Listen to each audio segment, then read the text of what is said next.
Hello everyone, welcome to our channel. तो आज हमने इंटरव्यू लेना है for one of our mates. Hello Chiran ji. Hello ma'am. हाँ जी, can you introduce yourself? Yes first ma'am. Can you tell me what language you prefer for the interview, English और Hindi? Hindi. Hindi, okay, चलो फिर हम हिंदी में बात करेंगे। तो जी। इंट्रोडक्शन दे सकते हो अपनी? जी, जैसा कि आप जानते हैं मेरा नाम चिरंजीव सिंह है। मेरी उम्र 21 वर्ष है। मैं सीकर राजस्थान का रहने वाला हूँ। मैंने अभी 2021 में बीएससी पीसीएम में किया है और मैं एक राज्य स्तरीय खिलाड़ी रह चुका हूँ खो खो खेल में। और मैं एक इंस्पायर अवार्ड होल्डर भी हूँ।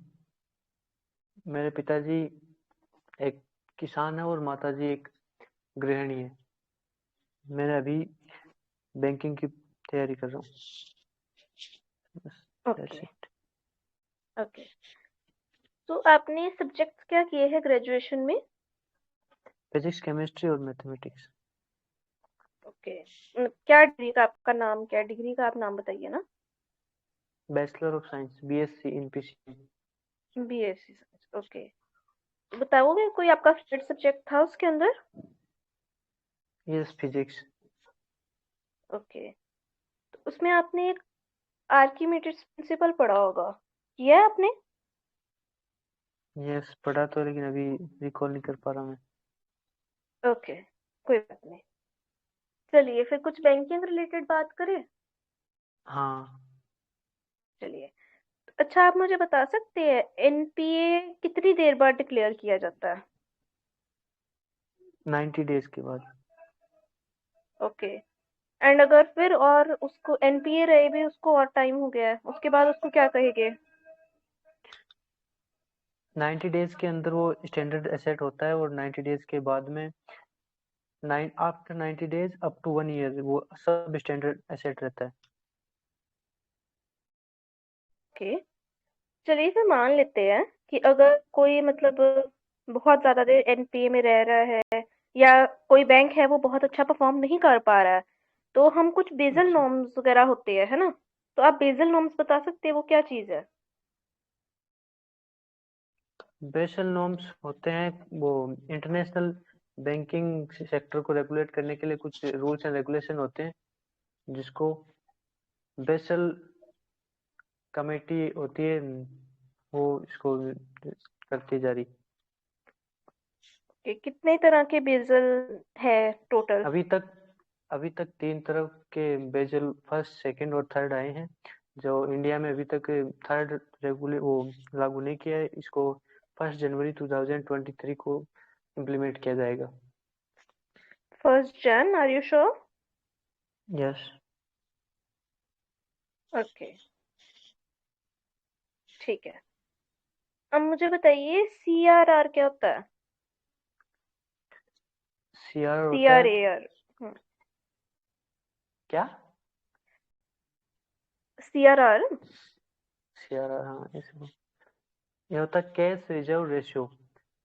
जो ओके, बैंक्स को अपने डेली एनडीटीएल का 4% मेंटेन करना होता है। उस बैंक्स का वो डेली एनडीटीएल है, उसका 4% एवरी डे आरबीआई को डिपॉजिट करना होता है। ओके, इस टाइम पे कितना इसका चल रहा है परसेंटेज? 4%। ओके, अच्छा आपको कुछ कैपिटल कंजर्वेशन बफर के बारे में पता है? नहीं, इसका तो कोई आइडिया नहीं। ओके, तो आपने सुना होगा नाम सिस्टमैटिकली इम्पोर्टेंट बैंक्स, सुने हैं? नहीं, ये भी नहीं सुना। ओके, कोई बात नहीं। चलिए फिर मान लेते हैं आपके पास कोई अकाउंट खुलवाने आ रहा है। आप बताइए कि अकाउंट खुलवाने के लिए हमें कौन से डॉक्यूमेंट्स की आवश्यकता होती है, which documents are necessary to open an account? उन डॉक्यूमेंट्स को क्या कहा जाता है? वो तो एड्रेस और वो फोटो आईडी वगैरह वही। हाँ जी, हाँ जी, उनका एक पर्टिकुलर नेम होता है कि हम इन डॉक्यूमेंट्स को के ये कहते हैं, तो व्हाट आर? के केवाईसी। नहीं नहीं, केवाईसी तो हम नहीं। कराते हैं ना, वो तो ठीक है। हाँ, नहीं। केवाईसी आप डॉक्यूमेंट्स के कराएंगे, चलो पहले केवाईसी बता दीजिए मुझे, केवाईसी क्या है? KYC stands for know your customer, जिसमें कोई भी बैंक या कोई भी ऑर्गेनाइजेशन अपने कस्टमर्स के वो आइडेंटिटी प्रूफ वगैरह और एड्रेस प्रूफ वगैरह लेते हैं। इसमें 3 टाइप के रिस्क कस्टमर्स होते हैं, जो लो रिस्क, मीडियम रिस्क और high risk. Okay, low risk वाला। That's enough. ओके। तो केवाईसी हम किस किस डॉक्यूमेंट से करा सकते हैं? KYC जो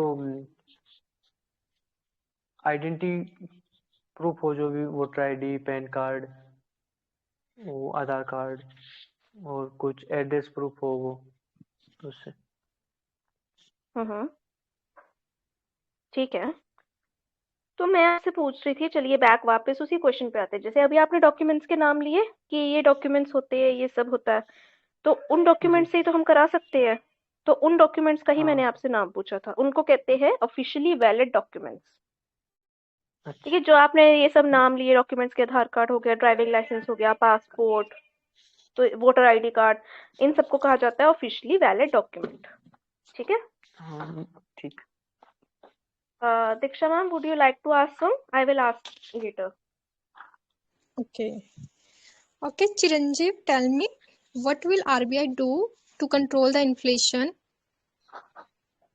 Diksha ma'am, he is taking interview in Hindi. आप हिंदी में पूछ सकते हैं। Okay, okay. नहीं, इट्स ओके, हाँ मैं I can understand. Okay okay, चलो आरबीआई फिर कैरी ऑन। इन्फ्लेशन कंट्रोल करने के लिए एक तो रेपो रेट का इस्तेमाल करता है, और अगर इन्फ्लेशन फॉरेन करेंसी की वजह से हो तो एक MSS होती है, मार्केट स्टेबलाइजेशन स्कीम, उसका यूज करता है, जिसमें गवर्नमेंट सिक्योरिटीज सेल और परचेज करके इन्फ्लेशन डिफ्लेशन कंट्रोल होता है। और एक जो पहले वाला रेपो रेट को।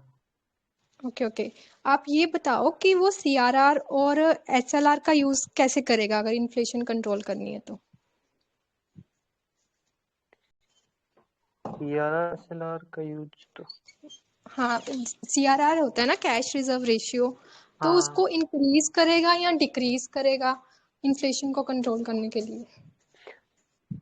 उसको इंक्रीज कर देंगे, उससे बैंक्स को ज्यादा वो NDTL का ज्यादा परसेंटेज डिपॉजिट करना पड़ेगा, तो वैसे मनी फ्लो कम हो जाएगा, उससे इन्फ्लेशन कंट्रोल किया जा सकता है।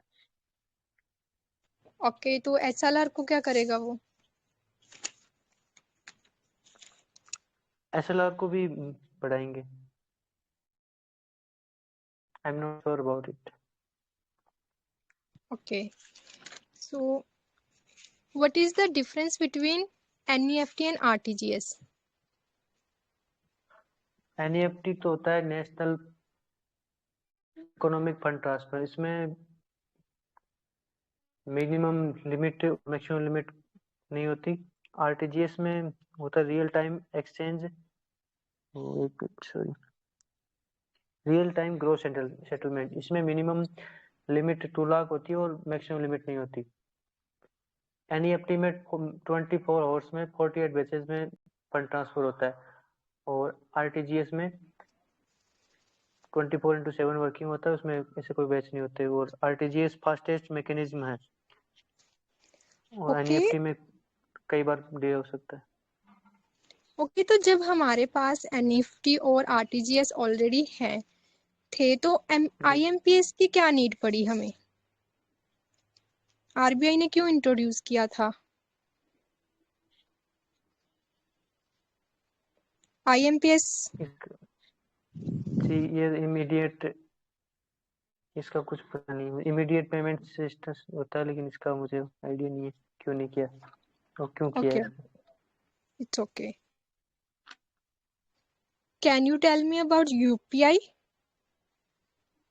हाँ, UPI stand for unified payment interface. ये एक ऑनलाइन ट्रांजैक्शन करने के लिए इंटरफेस है, जिसके थ्रू हम अपने मोबाइल बैंकिंग या इंटरनेट बैंकिंग के माध्यम से कोई भी फंड ट्रांसफर या अन्य जो बैंकिंग फैसिलिटीज है वो कर सकते हैं। ओके, इसके मुझे लिए बताओ NBFC क्या होती है? NBFC वो उसकी फुल फॉर्म होती है नॉन बैंकिंग फाइनेंशियल कंपनी। जैसा कि इसकी फुल फॉर्म में है, वो कंपनी जो बैंक्स का काम तो करती है लेकिन बैंक से नहीं होती, जैसे कि ये बजाज एलियांज और मुथूट फाइनेंस एटसेट्रा। तो क्या चिरन ये एनबीएफसी लोन दे सकती है? जी एनजी वो दे सकती है एनबीएफसी लोन। एंड उन्होंने एनबीएफसी सेविंग्स भी दो कर सकती है? नहीं, इसमें दो टाइप के होते हैं, एक डिपॉजिट टेकिंग और एक वो क्रेडिट। हम्म। इसमें टर्म डिपॉजिट नहीं होता एनबीएफसी में। ओके। और क्या डिफरेंस है बैंक और एनएफसी में? और तो और तो यही पता है मुझे। Okay okay. Okay, Chiran, can you tell me that what was your dream job? Yeah, you chose BSc Science, right? So आपने कुछ सोचा होगा, yes, that's why you chose BSc Science. तो आपने क्या सोचा था, या what was your goal initially? क्या आप क्या करना चाहते हैं लाइफ में? इनिशियली मेरा गोल वो एफकेट में जाने का था, इंडियन एयरफोर्स में। तो आप गए क्यों नहीं? नहीं, वो मेरा हो गया था बट कुछ ऐसे प्रॉब्लम हो गए थे, एक एक्सीडेंट हो गया था, उसकी वजह से मैं परमानेंटली अनफिट हो गया था। ओके, ठीक है। तो बीएससी के फील्ड में आपने क्यों नहीं किया, उसमें अगर जॉब क्यों नहीं किया आपने? जैसा कि मैं बीएससी में अब ग्रेजुएशन लेवल पर ऐसी कोई जॉब नहीं है जो कि ग्रेजुएशन लेवल कर सकते हैं, और जैसा कि मेरा इकोनॉमिक बैकग्राउंड है वो इतना मजबूत नहीं है कि मैं आगे एमएससी एमफिल करके प्रोफेसर वगैरह के लिए ट्राई करूं। जितनी जल्दी हो सके उतनी जल्दी जॉब की रिक्वायरमेंट है, इसलिए मैंने ये बैंकिंग सेक्टर सेलेक्ट किया। तो बैंकिंग ही क्यों, कोई और सेक्टर क्यों नहीं? क्योंकि एक तो बैंकिंग में जो आईबीपीएस एग्जाम करवाता है वो फेयर और फास्ट इसका सिलेक्शन प्रोसीजर होता है, हम्म। और इसमें एक एज ए कैंडिडेट मुझे बैंकर बनने के बाद में ग्रोथ काफ़ी ग्रोथ अपॉर्चुनिटी मिलेगी।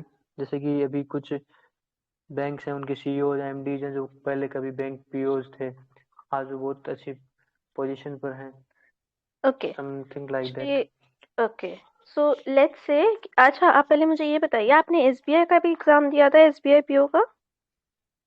नहीं, उसमें मैं एलिजिबल नहीं था, मैंने एक ही एग्जाम अ, दिया है सिर्फ आईबीपीएस पे। किस वे से एलिजिबल नहीं थे?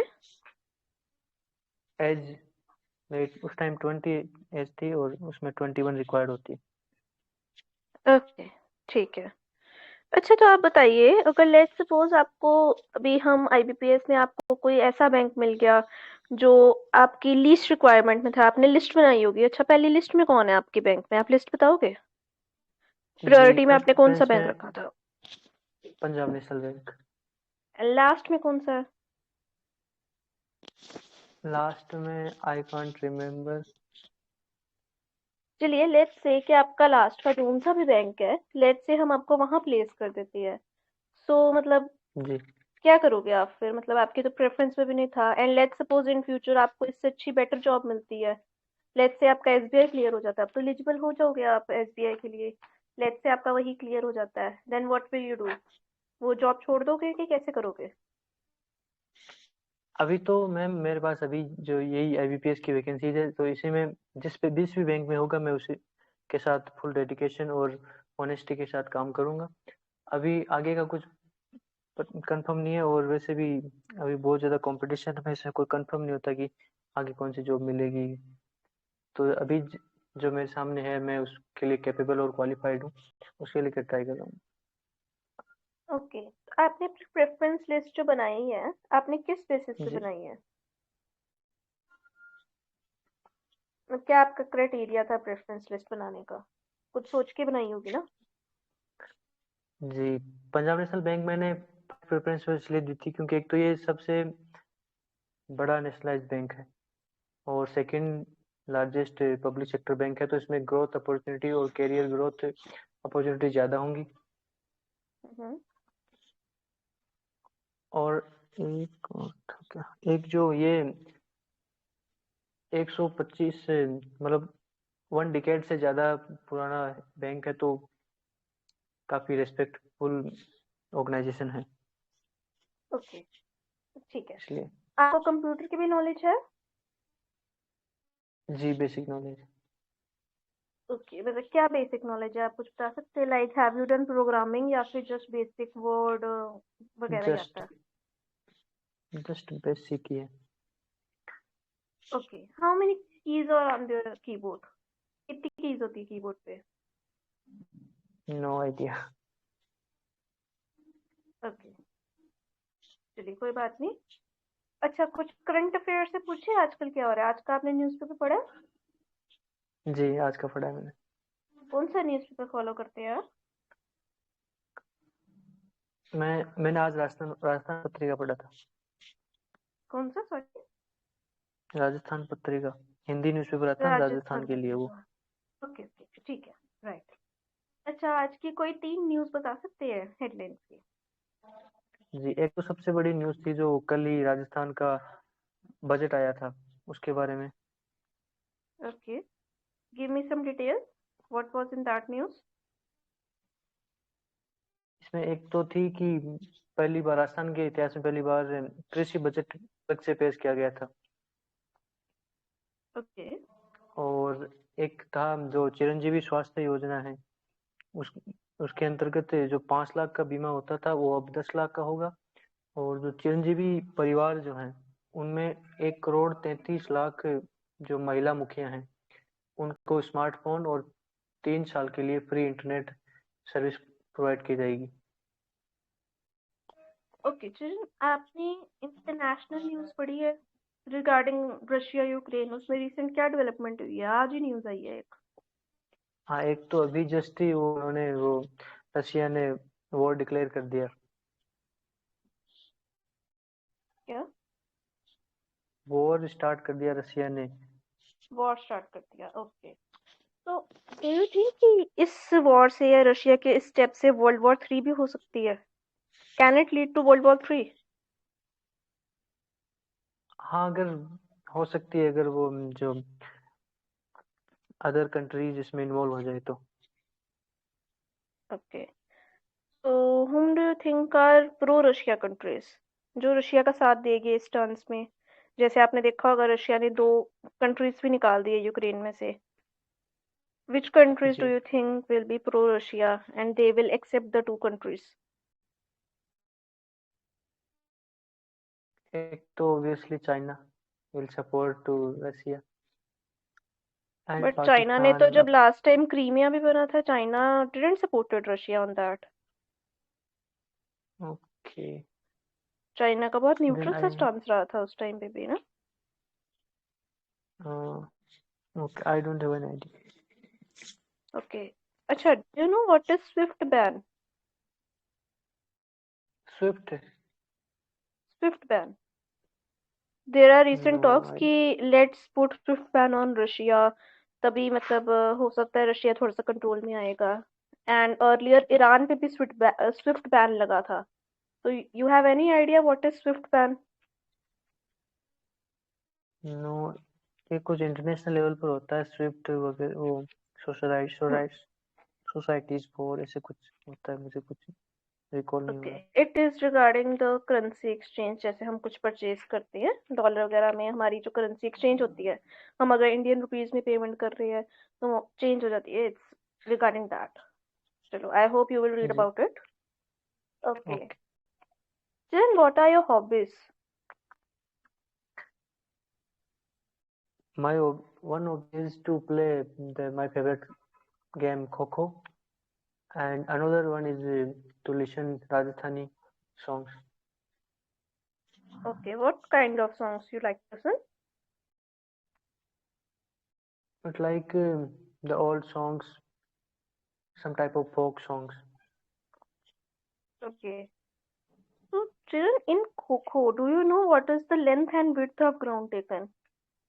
Yes, 27 इंटू उसकी 20, एक रेक्टेंगुलर शेप में ग्राउंड होता है जिसकी लेंथ 27 मीटर होती है और विड्थ 16 मीटर होती है। जिसमें 24 मीटर्स के 2 पोल होते हैं, वो वुडन पोल्स, उनके बीच में 24 मीटर की 2 लाइंस होती है और दोनों Okay, साइड में about the 2 poles you mentioned, what is the yes circumference of poles? Sorry Circumference of poles. You mentioned about poles, no? What is the circumference of yes poles that is used? circumference, sorry I don't have idea. Okay, no problem. Okay, how many points are awarded if a runner is out? Just a basic question. One, whenever a chaser touches to a runner, it is he gets out and the chaser's team gets 1 point. 9 Okay, minute का खेल होता है. okay. You know who is father of Kho-Kho? Father, who is Coco? Father, I don't have an idea, but ये वो महाराष्ट्र के पुणे से इसका जन्म माना जाता है और अधिकतम मध्य प्रदेश, महाराष्ट्र और उधर ही ज्यादातर खेला जाता है. Okay. Basically, the father of Kho-Kho was. Chalo, I will. You have to keep yourself updated regarding that. Okay. ठीक है? The father of Kho-Kho is Lord Willingdon. ठीक है? Long Willingdon. Okay. Okay. So, can you tell me something about your family? This is the last question, then we shall wind up our interview. हाँ, मैं father है, farmer है और मेरी माताजी जो है गृहिणी है और मेरा एक सिबलिंग है, बड़ा भाई, जो कि Okay.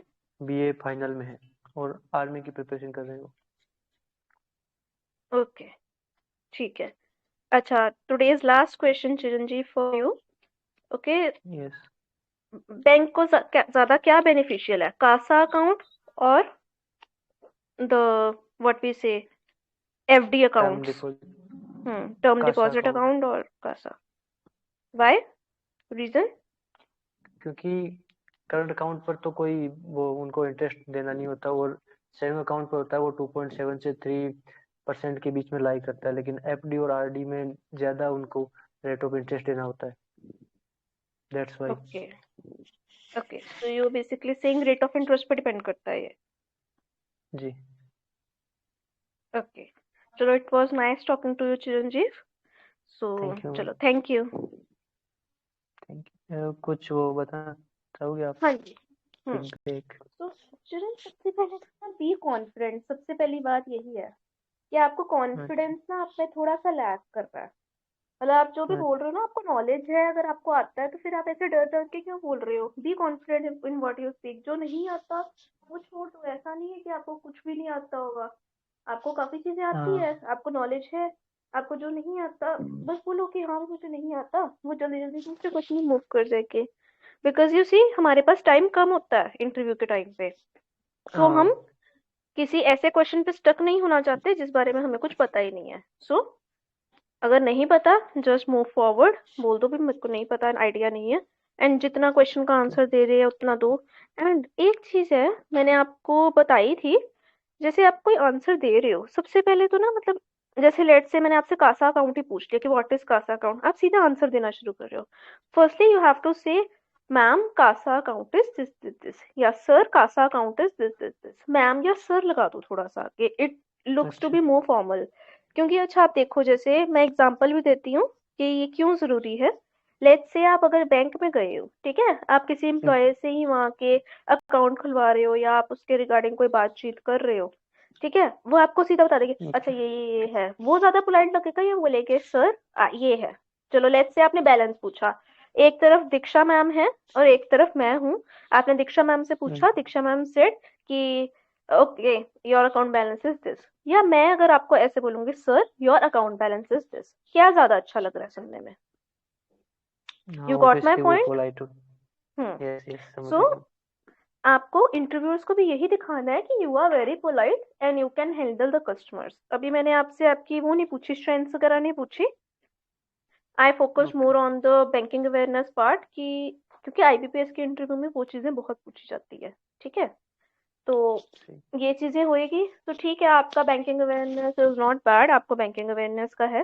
थोड़ा सा अपने ना जो पर्सनल रिलेटेड क्वेश्चंस है ना उनको मोल्ड कर लो। ठीक है, मतलब आपने अच्छा। किस तरह से उस चीज का आंसर देना है।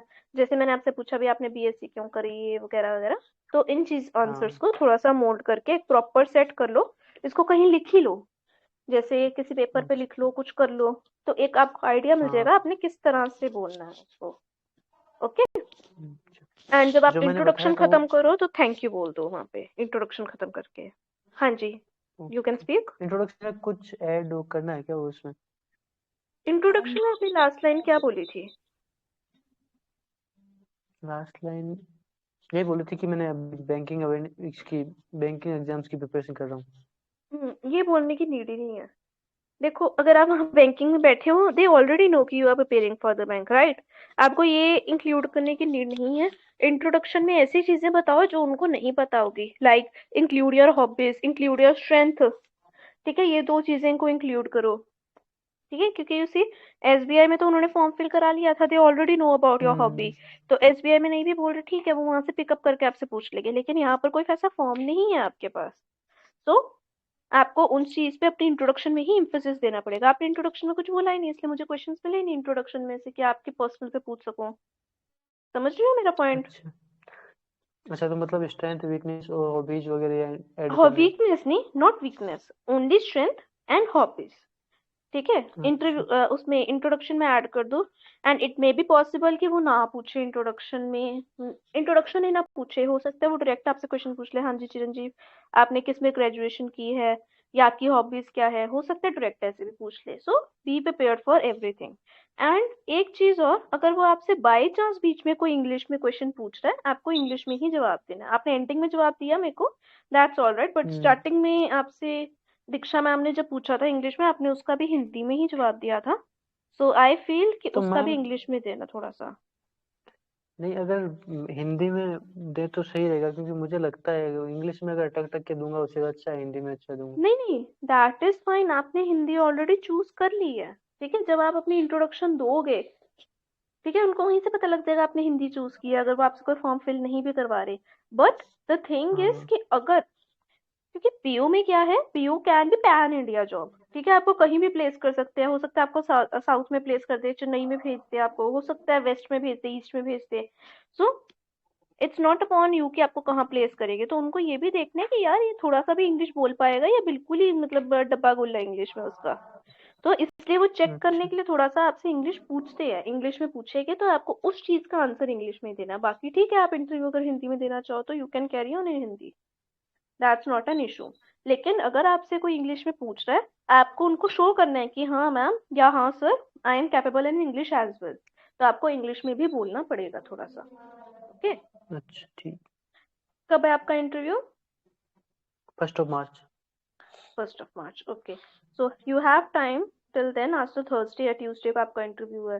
सो यू मैम कैन मुझे प्रिपेयर भी इन एक मीन टाइम चीज थोड़ा बोलनी सा। यस मुझे भी मेरिकल एक मैम। चीज बोलनी। हाँ हाँ, जी हाँ जी। चिरंजीव मैं ये बोली थी ना कि लाइक जैसे मैम ने ऑलरेडी बोला आपको नॉलेज है ना, बट एक चीज जो आपके इसमें बहुत ज्यादा लैक कर रही है, वो मुझे खुद पर्सनली फील हुआ कि आप ना बहुत कैजुअली बात कर रहे हो। मतलब थोड़ा सा आप टोन मॉड्यूलेशन भी लाओ। फिर ऐसा लग रहा है ना कि मतलब जैसे आपको जबरदस्ती इंटरव्यू में बैठा दिया है कि like we are asking you questions और आप आंसर करो कि हाँ यार बस आंसर ही करना है इनको। थोड़ा ऐसे मत करो, थोड़ा सा मतलब अपनी वॉइस में मॉड्यूलेशन लाओ और थोड़ा सा अंदर से मतलब कॉन्फिडेंस टाइप का लाओ। तो उसकी वजह से भी बहुत फर्क पड़ जाएगा। अदरवाइज जो आप बोल भी रहे हो ना, अगर उसका आंसर भी सही होगा तो वो लोग उतना आपको मतलब लाइटली लेंगे कि हाँ यार ये मतलब बस सेलेक्ट हो गया और इसको मतलब कुछ ज्यादा इंटरेस्ट नहीं है। और अपना जो इंट्रोडक्शन है ना उसको थोड़ा सा और स्ट्रांग बनाओ, क्योंकि इसमें आपने ज्यादा कुछ नहीं बोला है। तो उसको थोड़ा सा अच्छा बना दो, तो इम्पैक्ट आप अच्छा पड़ेगा। थोड़ा थोड़ा बता दो आप क्या क्या लिखना है, मैं नोट कर लेता हूँ। देखो आप ऐसा करो ना, जैसे मैम ने ऑलरेडी बोला कि पहले आप अपना बताओ अपनी फैमिली के बारे में थोड़ा सा। फिर आपने हाँ। कौन से स्ट्रीम से मतलब कहाँ से ग्रेजुएशन कर रखा है और आपकी हॉबीज क्या हैं, और साथ में स्ट्रेंथ्स। यही चीजें बस, इसको अगर थोड़ा आप लिखोगे अच्छे से ना, मतलब इसको प्रैक्टिस ही कर लो, हाँ। एक तरीके से याद ही कर लो। कि मतलब आप आप जैसे एटलीस्ट पेपर पे लिखोगे ना तो आपका एक वो हाँ बन जाएगा, मॉडल बन जाएगा कि सबसे पहले आप अपने बारे में बताना है, अपनी ग्रेजुएशन। अच्छा, ग्रेजुएशन का भी I wanted two point out, आप ना साइंस ऐसे मत बोलिए आप कि पीसीएम की है, पीसीएम की है। जस्ट से मैंने बीएससी साइंस की है, तो वो ग्रेजुएशन में ऐसे आप डिग्री का नाम हाँ लोगे हाँ ना। अब मैंने आप डिग्री डिग्री की की है, जी मैं बात बोलो। अपने बीटेक का नाम लूंगी, डिग्री का नाम लूंगी। आई विल नॉट से ना कि मैंने ये सब्जेक्ट्स की है, we can't tell the subjects, just say I have done BSc science, ठीक है। और अपना ईयर भी मेंशन कर दो चाहे तो, मेंशन ओके। योर ईयर, वो सही रहेगा। आप किस ईयर में हुए हो पास आउट? अभी अक्टूबर 2021। हाँ, तो आपके पास तो प्लस पॉइंट है, आप ईयर क्यों नहीं मेंशन कर रहे हो? जो बच्चे जल्दी आते हैं, मतलब आपने जल्दी पेपर क्लियर किया, आपको इतना गैप नहीं है, तो आपको ईयर मेंशन करना आपके लिए पॉजिटिव पॉइंट रहेगा एक। तो मेंशन योर ओके। ईयर, ठीक है। तो अपनी जब इंट्रोडक्शन दे रहे हो, जैसे let's say you are saying मैं चिरंजीव हूँ, आप हिंदी में दे रहे हैं जैसे, तो यू विल से कि हाँ हाँ जी मेरा नाम चिरंजीव चिरंजीव है, मेरी फैमिली में ये है। उनकी वो नहीं बताने कि ऑक्यूपेशन क्या है, दैट्स नॉट नीडेड। बस ये बताइए कि हाँ कौन कौन है आपकी फैमिली में। Then move to your graduation, तो आपने पहले बता दिया है, फैमिली बता दिया आपने। Then move to your hobbies, then move to your strengths, ठीक है। तो ये ओके। चीजें बता दीजिए, अगर कोई आपकी अचीवमेंट है, जैसे आपने कुछ बताया था शायद स्पोर्ट्स से रिलेटेड कि नहीं। हाँ बताया था। हाँ जी, तो वो आप मेंशन कर दीजिए अपनी स्ट्रेंथ में या हॉबीज में ही मेंशन कर दीजिए। तो इस तरह से ये जो मैंने 4-5 पॉइंट्स बताए हैं, इसको रिलेटेड लेके इलेबोरेट करके एक पेन कॉपी लेके उस पे लिखिए, एक आपकी प्रॉपर इंट्रोडक्शन बनाइए। एंड उसके बाद इवन अपने फोन में रिकॉर्डर ऑन करके उसको रिकॉर्ड करके अपने आप को भी सुनिए आप कैसे बोल रही है। थोड़ी सी टोन में ना लाउडनेस लानी, जैसे मैंने पहले भी आपको कहा कि कॉन्फिडेंस नहीं दिख रहा आपकी टोन में, मतलब ना ऐसे लग रहा है अरे यार जल्दी इंटरव्यू खत्म हो मैं जाऊं घर पे। तो ये चीज नहीं आनी चाहिए, ठीक है। हाँ थोड़ा उनको लगना चाहिए, इंटरेस्ट आना चाहिए उनको आपसे बात करने में। आपसे बात करने में इंटरेस्ट नहीं आएगा तो फिर वो जल्दी आपको फ्री कर देंगे। हाँ ओके। वो तो हाँ जी। मैम आपने है। कुछ कहना है? हाँ जी चरण बोलो। मेरा क्वेश्चन है कि मतलब कई बार क्वेश्चन पूछते हैं कि how you will handle the pressure in bank. Hmm. Sometimes the customers are very of mild behaviour, तो आप हाँ, कैसे so you उनको can फिर say ये। ना sir, I am very polite in nature and I have a good communication skills and मैं उनसे अच्छे से बात कर सकता हूँ। आपने हिंदी में जैसे बोलना तो मैं हिंदी में बताऊंगी कि सर मेरे पास अच्छी कम्युनिकेशन स्किल्स है, मैं किसी से भी बात कर सकता हूँ एंड मैं उनको बात समझाने में भी अपने सक्षम हूँ, तो इसलिए मुझे लगता है मैं उनको अच्छे से हैंडल कर पाऊंगा। एंड उनकी कोई भी क्वायरीज या कोई भी ग्रीवेंसेस होगी तो मैं उनको अच्छे से हैंडल कर पाऊंगा। So you can say like that, अच्छा।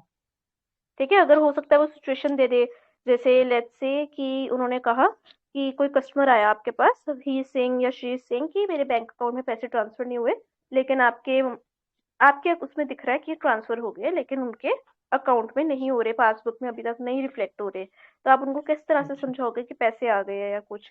तो यू कैन से कि भी मैं उनको नेट बैंकिंग के थ्रू इंस्टॉल करा के उनको दिखा दूंगा कि भी देखो आपके पैसे आ गए पासबुक में, थोड़े टेक्निकल ग्लिच की वजह से मे भी हो सकता है कि नहीं आए हैं, लेकिन आपको जल्दी ये पैसे रिसीव हो जाएंगे। सो काम डाउन। मैं इस तरह से कर सकता हूँ। आपने जस्ट ये नहीं उसमें कहना कि हाँ भी मैं उनसे को शांति से समझाऊंगा, you have to give the proper solution भी, ठीक है, कि आप किस तरह से कराओगे शांति से।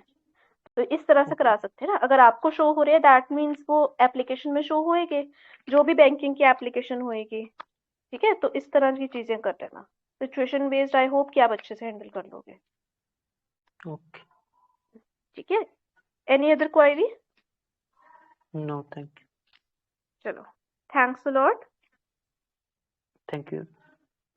Okay, bye bye.